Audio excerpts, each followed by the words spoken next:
Hello friends, welcome to my YouTube channel study Hindi. कैसे हैं आप सभी? आई होप आप सभी ठीक होंगे और आप लोगों की तैयारी भी बहुत अच्छी चल रही होगी। फ्रेंड्स, हमने इम्पोर्टेंट क्वेश्चन की एक सीरीज स्टार्ट की थी जिसमें 2 वीडियोस में बना चुके हैं। आज ये उसका थर्ड पार्ट है। मैं इसमें आपके लिए कुछ इम्पोर्टेंट क्वेश्चंस लेके आई हूँ जो एग्ज़ाम के पॉइंट ऑफ व्यू से आपके लिए काफ़ी फ़ायदेमंद रहेंगे। तो आप मेरे साथ बने रहिए इस वीडियो में लास्ट तक और इन सभी क्वेश्चंस को कीजिए। और ये आपको प्रीवियस ईयर एग्ज़ाम्स में भी देखने को मिलेंगे जो भी मैं ये क्वेश्चंस लेके आई हूँ। फ्रेंड्स, जैसा कि मैं आपको पहले बता चुकी हूँ कि जितना आप लोग क्वेश्चंस की प्रैक्टिस करेंगे उतनी ही आपकी तैयारी बेहतर होगी। तो जितना हो सके उतना क्वेश्चंस की प्रैक्टिस कीजिए, प्रीवियस ईयर क्वेश्चंस पेपर उठाइए और उनकी ज़्यादा से ज़्यादा प्रैक्टिस कीजिए। एंड मैंने अपने सिलेबस भी स्टार्ट किया हुआ है। आप मेरे चैनल को सब्सक्राइब कीजिए, प्लेलिस्ट में जाइए, उसमें मैंने कंप्लीट सिलेबस स्टार्ट कर रखा है। टीजीटी पीजीटी पोस्ट के लिए, या आप एचटेट या सीटेट की तैयारी कर रहे हो, केवीएस की तैयारी कर रहे हो, उन सभी के लिए हिंदी का कंप्लीट मैंने कोर्स शुरू किया है। तो आप फर्स्ट वीडियो से लेके और उनको स्टार्ट कर सकते हैं। और हमने अपनी 4th यूनिट का कल सेकंड पार्ट किया था जिसमें हमने आदिकाल के बारे में किया था। तो फ्रेंड्स, वीडियो स्टार्ट करते हैं। वीडियो स्टार्ट करने से पहले आप मेरी वीडियो को लाइक कीजिए, शेयर कीजिए, मेरे चैनल को सब्सक्राइब कीजिए और बेल आइकन को भी प्रेस कीजिए ताकि जब भी मैं वीडियो बनाऊं तो उसका नोटिफिकेशन आप लोगों को मिलता रहे। तो चलिए अब हम शुरू करते हैं अपने क्वेश्चंस।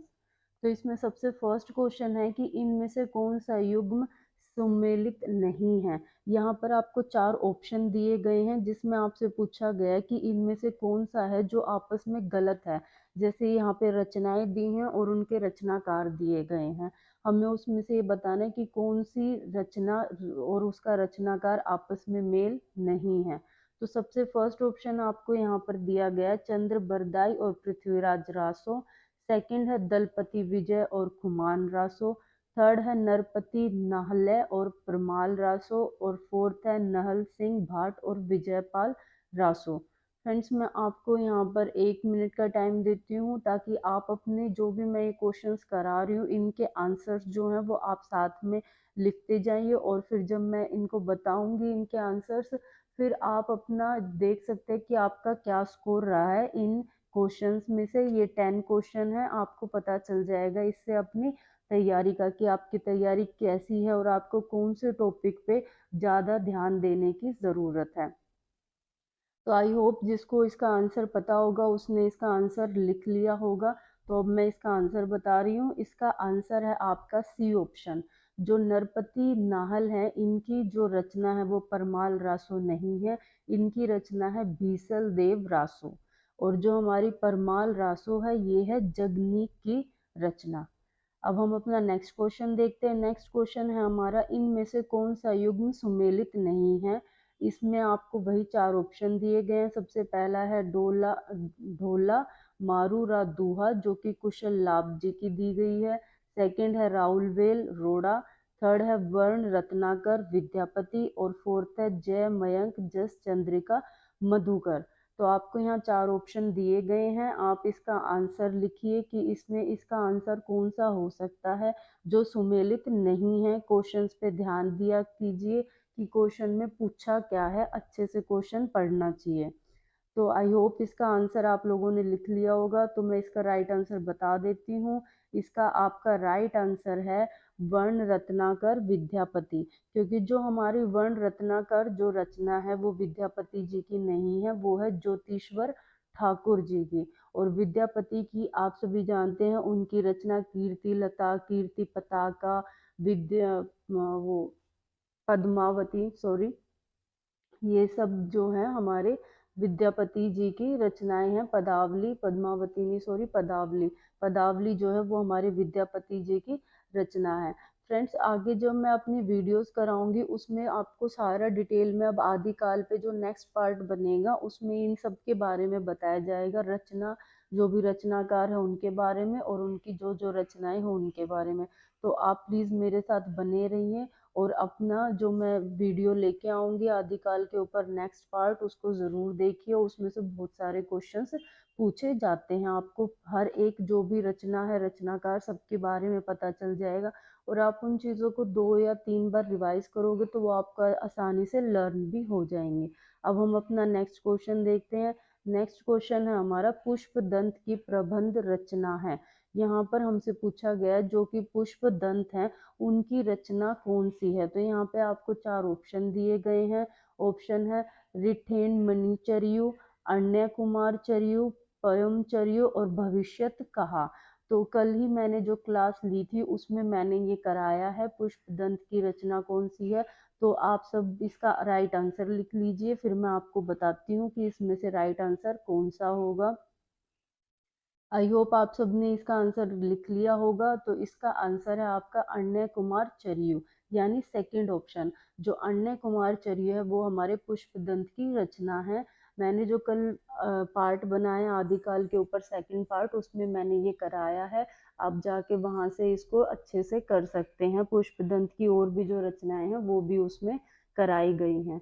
नेक्स्ट हम अपना क्वेश्चन देखते हैं। अच्छा फ्रेंड्स, यहाँ पर मैं आपको बता दूं कि बाकी जो 3 जो रचनाएं हैं वो किन किन की हैं। तो इसमें जो हमारा है रिठेन मणि चर्यु और हमारा पयम चर्यु, ये तो है हमारे स्वयंभू जी की रचना। और जो है हमारा यहाँ पर भविष्यत कहा, ये है धनपाल जी की रचना। नेक्स्ट क्वेश्चन है हमारा पृथ्वीराज रासो को सर्वथा अप्रमाणिक ग्रंथ मानने वाले विद्वान इनमें से कौन है। कोई क्या पूछा गया यहाँ पे, अप्रमाणिक ग्रंथ की जो पृथ्वीराज रासो उसको अप्रमाणिक ग्रंथ किसने माना। यहाँ पर मैं आपको बता दूं कि जो हमारा पृथ्वीराज रासो ग्रंथ है उसके उसको प्रमाणिक भी माना गया है कुछ विद्वानों ने उसको अर्ध प्रमाणिक माना है और कुछ विद्वानों ने उसको अप्रमाणिक माना है। यहाँ पर 3 वो बनते हैं ऑप्शंस जिसमें आते हैं, एक में आते हैं जिन्होंने पृथ्वीराज रासो को प्रमाणिक ग्रंथ कहा है, एक में आते हैं जिन्होंने उसको अर्ध प्रमाणिक ग्रंथ कहा और एक आता है जिन्होंने जिन्होंने उसको अप्रमाणिक ग्रंथ कहा है। तो इसमें आपसे पूछा गया अप्रमाणिक ग्रंथ। तो इसका राइट आंसर आप लोगों ने यहाँ पे 4 ऑप्शन में आपको बता देती हूँ। पहले फर्स्ट ऑप्शन है आपका कर्नल टाड, सेकंड है श्याम सुंदर दास, थर्ड है मोहनलाल विष्णुलाल पांडे और फोर्थ ऑप्शन आपका डॉक्टर वुलर। तो फ्रेंड्स, इसका राइट आंसर आप लोगों ने आई होप लिख लिया होगा। तो मैं आपको इसका राइट आंसर बता देती हूँ। इसका राइट आंसर है आपका डॉक्टर वुलर। जो हमारे डॉक्टर वुलर हैं उन्होंने पृथ्वीराज रासो को अप्रमाणिक ग्रंथ माना है। जब मैं आपको ये पृथ्वीराज रासो के बारे में कराऊंगी तो उसमें मैं आपको पूरा टेबल बना के दिखाऊंगी जिसमें एक तरफ आपके प्रमाणिक होंगे, एक तरफ अर्ध प्रमाणिक होंगे और एक तरफ आपके अप्रमाणिक होंगे। तो आप मेरे साथ जुड़े रहिए और अब मेरे जो मैं कंटेंट आप लोगों को प्रोवाइड करा रही हूँ उसको अच्छे से कीजिए, साथ के साथ अपने नोट्स बनाइए। और जो बाकी यहाँ पर 3 ऑप्शन आपको दिए गए हैं जिसमें कि कर्नल टाड, श्याम सुंदर दास और मोहनलाल विष्णुलाल पांड्या है, इन तीनों ने पृथ्वीराज रासो को प्रमाणिक ग्रंथ माना है। नेक्स्ट देखते हैं हम अपना नेक्स्ट क्वेश्चन। नेक्स्ट क्वेश्चन है आपका, कुब्ले माला कथा के रचनाकार कौन है। यहाँ पर 4 ऑप्शन आपको दिए गए हैं। 4 ऑप्शन में है सबसे पहले रोड़ा कवि, सेकंड है उद्यतन सूरी, थर्ड है आपके दामोदर शर्मा और फोर्थ है आपके ज्योतिश्वर ठाकुर। तो यहाँ पर आपको टाइम दिया जाता है, आप इसका राइट आंसर लिख लीजिए कि जो हमारी कुव्यल माला कथा जो है उसके रचनाकार इन चारों में से कौन से हैं। आई होप आपने इसका आंसर लिख लिया होगा। तो मैं इसका राइट आंसर आपको बता देती हूँ। इसका राइट आंसर आपका सेकंड ऑप्शन जो कि है उद्यतन सूरी। जो उद्यतन सूरी जी हैं उनकी रचना है कुव्यल माला। और जैसा कि आपको पता है जो हमारे दामोदर शर्मा जी हैं उनकी रचना है उक्ति व्यक्ति प्रकरण, रोड़ा कवि की है राउल वेल और ज्योतिश्वर ठाकुर जी की है वर्ण रत्नाकार। ये सभी आपको कराया जाएगा। हर एक जो इसमें रचनाकार आप देख रहे हैं इन सब के बारे में सारी की सारी इनकी रचनाएं हैं वो बिल्कुल डिटेल में कराई जाएंगी क्लासेस में। तो आप क्लासेस को देखिए। नेक्स्ट क्वेश्चन है आपका, कुमारपाल प्रतिबोध के रचनाकार कौन है? तो यहाँ पर आपको वही चार ऑप्शन दिए गए हैं, हेमचंद्र, सारंगधर, सोम प्रभु सूरी और आपका लास्ट ऑप्शन है विद्याधर। तो आपको मैं टाइम देती हूँ इसका आंसर टिक करने के लिए कि जो हमारी कुमारपाल प्रतिबोध है इसके रचनाकार कौन है। तो आई होप फ्रेंड्स आपने इसका राइट आंसर लिख लिया होगा। तो इसका राइट आंसर मैं आपको बता देती हूँ कि इन चार ऑप्शंस में से इसका राइट आंसर कौन सा है। इसका राइट आंसर है फ्रेंड्स ऑप्शन नंबर 3, यानी सोम प्रभु सूरी। सोम प्रभु सूरी जी की रचना है ये कुमारपाल प्रतिबोध। यहाँ पर हमने अपने 6 क्वेश्चंस कंप्लीट कर लिए हैं। अब हमारे 4 क्वेश्चंस रह रहे हैं। मैं आपको यहाँ पर जो ये सीरीज करा रही हूँ क्वेश्चंस की, इसमें मैं सिर्फ 10 क्वेश्चंस की प्रैक्टिस आपको करा रही हूँ। पर ये जो मैं 10 क्वेश्चन लेके आ रही हूँ ये पेपर के पॉइंट ऑफ व्यू से मोस्ट इम्पोर्टेंट क्वेश्चंस हैं। आपको इससे अपनी तैयारी का भी पता चलेगा और आपको ये भी पता चल जाएगा कि कौन सा आप कैसा पार्ट है जिसमें आप अभी थोड़े कमज़ोर हैं, तो आप जाके अपने उस पार्ट को अच्छे से प्रिपेयर कर सकते हैं। क्योंकि अभी एग्ज़ाम में काफ़ी टाइम है, क्योंकि अभी वैकेंसी भी अनाउंस नहीं हुई है। पर हाँ, एच टेट सी टेट आने वाला है। पर आप इसकी तैयारी कीजिए, कंटेंट पढ़िए, वो आपका आसानी से क्लियर हो जाएगा। कोई भी आपको प्रॉब्लम, कोई भी दिक्कत उसमें नहीं होगी। अब हम अपना नेक्स्ट क्वेश्चन देखते हैं। नेक्स्ट क्वेश्चन है हमारा क्वेश्चन नंबर 7, जो कि है, आदिकालीन जो हमारा रासो साहित्य है की सामान्य प्रवृत्तियों और विषय वस्तु की दृष्टि से निम्नलिखित में से कौन सा कथन सही नहीं है? ये भी मैंने आपको अपनी कल की वीडियो में कराया है। कल की या जो फर्स्ट पार्ट की वीडियो उसमें भी कराया, पृष्ठभूमि में जब, तो उसमें आप वो वीडियो जाके देखिए, आपको इसका आंसर आसानी से पता चल जाएगा। यहाँ पर आपसे आदिकालीन जो प्रवृत्तियां हैं वो नहीं पूछी गई हैं, आपसे पूछा गया कि इनमें से कौन सी ऐसी है जो आदिकालीन प्रवृत्ति नहीं है। क्वेश्चन को बहुत ही ज्यादा ध्यान से आप रीड कीजिए, नहीं तो अगर आप एक चीज भी अगर गलत पढ़ोगे, यहाँ पर अगर आपने नहीं पे ध्यान ना दिया, पूरा क्वेश्चन नहीं पढ़ा, तो आपका ये क्वेश्चन गलत हो जाएगा और आपकी नेगेटिव मार्किंग में मार्क्स कट जाएगा। तो क्वेश्चंस को प्लीज बहुत ही ध्यान से पढ़िए। तो हाँ, यहाँ पे हम ऑप्शंस देखते हैं। फर्स्ट ऑप्शन है आपका युद्धों का सजीव चित्रण, सेकंड है व्यक्तिगत शौर्य के प्रदर्शन का चित्रण, थर्ड है आपका व्यापक राष्ट्रीयता की भावना का चित्रण और फोर्थ है आपका विलासितापूर्ण सामंती जीवन का वर्णन। तो यहाँ आपको 4 ऑप्शन दिए गए। इसमें आपसे ये पूछा गया कि आदिकालीन प्रवृत्ति इनमें से कौन सी नहीं है। मैंने कल की क्लासेस में ये कराया है आदिकालीन प्रवृत्तियों के बारे में। जिन्होंने मेरी क्लास नहीं देखी है वो जाके प्लेलिस्ट में देख सकते हैं। आई होप आपने इसका आंसर टिक कर लिया होगा। तो इसका मैं राइट आंसर बता देती हूँ। इसका राइट आंसर आपका ऑप्शन नंबर 3, व्यापक राष्ट्रीयता की भावना का चित्रण। यानी ये जो प्रवृत्ति है ये आदिकालीन जो रासो साहित्य है उसमें देखने को नहीं मिलती है। जो हमारा आदिकालीन साहित्य है उसमें हमने युद्धों का वर्णन देखा है, व्यक्तिगत शौर्य का प्रदर्शन देखा है, जिसमें कि हमारे चारण कवि, भाट कवि आ जाते हैं, और विलासितापूर्ण सामंती जीवन का वर्णन भी आदिकालीन साहित्य में देखने को मिलता है। नेक्स्ट क्वेश्चन है हमारा क्वेश्चन नंबर 8, जो कि है हमारा आदिकालीन साहित्य से संबंधित इनमें से कौन सा कथन सही है। यहाँ पर आपसे सही पूछा गया है। सॉरी, ये क्वेश्चन कंप्लीट नहीं है, यहाँ पर आपसे सही नहीं पूछा गया, यहाँ पर भी सही नहीं है। इस क्वेश्चन को प्लीज, इस क्वेश्चन को आप ठीक कर लीजिए। मैं आप दोबारा रिपीट कर देती हूँ आपके लिए क्वेश्चन। यहाँ पर क्वेश्चन है ये, आदिकालीन साहित्य से संबंधित इनमें से कौन सा कथन सही नहीं है।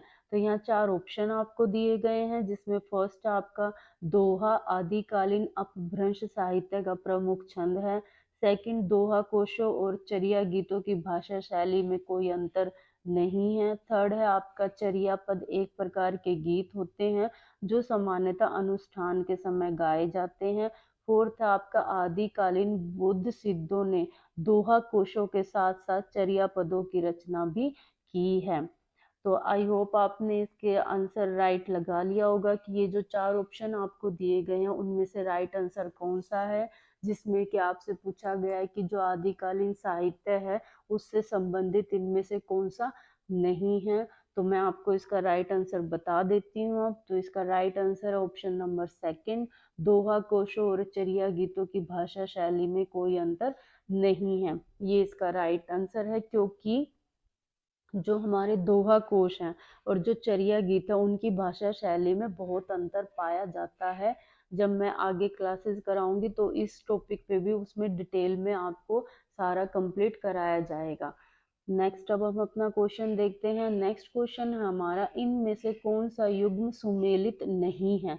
यहाँ आपको चार ऑप्शन दिए गए हैं। फर्स्ट ऑप्शन में आपको दिया गया श्राव का चार स्वयंभू, सेकंड है भरतेश्वर बाहुबली रास जो कि शालिभद्र सूरी जी की दी गई है, थर्ड है योगसार जोइंदू, फोर्थ है आपका महापुराण पुष्पदंत। तो यहाँ पर आपको ये चार ऑप्शन दिए गए हैं। जिन्होंने मेरी कल की क्लास देखी होगी वो इस क्वेश्चन का आंसर आसानी से टिक कर पाएंगे। तो यहाँ चार ऑप्शन में से आपको राइट आंसर बताना है। तो आप यहाँ पे राइट आंसर लिख लीजिए, फिर मैं आपको इसका राइट आंसर बताती हूँ। आई होप आप लोगों ने इसका राइट आंसर लिख लिया होगा। तो मैं अभी आपको इसका राइट आंसर बताती हूँ। इसका राइट आंसर है श्रावकाचार स्वयंभू, जो कि श्रावकाचार जो हमारी रचना है वो स्वयंभू जी की नहीं है। श्रावकाचार जो हमारी रचना है वो है देवसेन जी की, और स्वयंभू जी की रचना है हमारी पयमचर्यु, रिठेनमणि चर्यु और स्वयंभू छंद। अब हमारा लास्ट क्वेश्चन है, क्वेश्चन नंबर 10। क्वेश्चन नंबर 10 है जिसमें कि है आपका पद्मावती समय के अनुसार पद्मावती कहाँ की राजकुमारी थी। यहाँ पर आपको चार ऑप्शन दिए गए हैं, गुजरात की, कुमायूं की, कन्नौज की, समुद्र शिखर की। ये चार ऑप्शन में से जो राइट आंसर है वो आप लिख लीजिए, फिर उसके बाद मैं इसका राइट आंसर आपको बताती हूँ। जो हमारी पद्मावती समय के अनुसार जो पद्मावती थी वो कहाँ की राजकुमारी थी। तो इसका राइट आंसर है, आई होप आपने लिख लिया होगा। तो मैं इसका राइट आंसर बता देती हूँ। इसका राइट आंसर आपका समुद्र शिखर की, यानी जो पद्मावती जो रानी थी वो कहाँ की थी, समुद्र शिखर की राजकुमारी थी। यहाँ पर फ्रेंड्स हमारी ये वीडियो यहीं पर एंड होती है। हमने आज बहुत ही इम्पोर्टेंट 10 क्वेश्चंस किए हैं, जो कि ये सारे क्वेश्चन आदिकाल में से थे। जिसको भी जितना भी स्कोर रहा है वो कमेंट में आप मुझे ज़रूर बताइए कि आपका कितना स्कोर रहा है। और जिस भी टॉपिक पे आप लोगों का क्वेश्चंस गलत हुए हैं, आप उसको टॉपिक को अच्छे से प्रिपेयर कीजिए, क्योंकि ये सारे क्वेश्चन प्रीवियस ईयर में से ही उठाए गए हैं और ऐसे क्वेश्चंस पूछे जाते हैं। तो आप अपनी तैयारी अच्छे से कीजिए, और कंटेंट आपको मेरे चैनल पर मेरी वीडियोस में मिल जाएगा। ये जो भी क्वेश्चंस हैं ये सभी इन सभी क्वेश्चंस का आंसर मेरे कंटेंट में आपको आसानी से मिलेगा, क्योंकि आगे की क्लासेस में सब कुछ आपको डिटेल में कराया जाएगा आदिकाल के बारे में। तो आप मेरे साथ जुड़े रहिए और अपनी तैयारी को और भी बेहतर कीजिए। मेरी वीडियो को लाइक कीजिए, अपने फ्रेंड्स के साथ भी शेयर कीजिए, जो भी आपके फ्रेंड्स एग्ज़ाम की कंपटीशन एग्ज़ाम की तैयारी कर रहे हैं। और मेरे चैनल को भी सब्सक्राइब कीजिए, बेल आइकन भी प्रेस कीजिए, ताकि जब भी मैं वीडियो डालूं उसका नोटिफिकेशन आप तक पहुंचता रहे। तो फ्रेंड्स अब मैं इस वीडियो को यहीं पे एंड करती हूँ। मिलते हैं अपनी नेक्स्ट वीडियो में, तब तक के लिए धन्यवाद।